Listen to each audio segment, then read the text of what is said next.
अस्सलाम वालेकुम दोस्तों, आज की वीडियो कुदरत की हिकमत के बारे में है। कुदरत के हर काम में कोई ना कोई हिकमत ज़रूर होती है।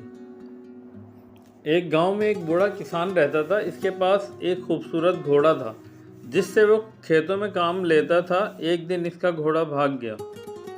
गांव वाले आए और कहने लगे, कितनी बदकिस्मती है तुम्हारी। बूढ़े किसान ने मुस्कुरा कर कहा, क्या मालूम ये बदकिस्मती है या खुशकिस्मती। चंद दिन बाद वही घोड़ा वापस आया और साथ में 3 जंगली घोड़े भी ले आया। गांव वाले हैरान होकर कहने लगे, कितनी खुशनसीबी है तुम्हारी। बूढ़ा किसान फिर मुस्कुराया, क्या मालूम ये खुशनसीबी है या बदकिस्मती। अगले दिन किसान का बेटा इनमें से एक जंगली घोड़े को सधाने की कोशिश कर रहा था कि गिरकर इसकी टांग टूट गई। गांव वाले फिर आए, कितनी बदकिस्मती है। किसान ने फिर वही जवाब दिया, क्या मालूम। कुछ हफ्ते बाद बादशाह ने जंग छेड़ दी और गांव के तमाम नौजवानों को फौज में ले जाया गया, मगर किसान का बेटा क्योंकि ज़ख्मी था इसलिए बच गया।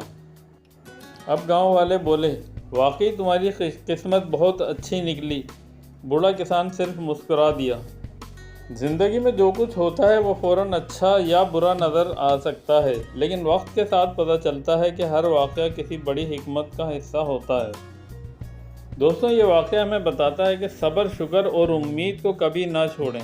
दोस्तों, वीडियो पसंद आई तो लाइक, शेयर और सब्सक्राइब ज़रूर कीजिएगा। जज़ाकल्लाह।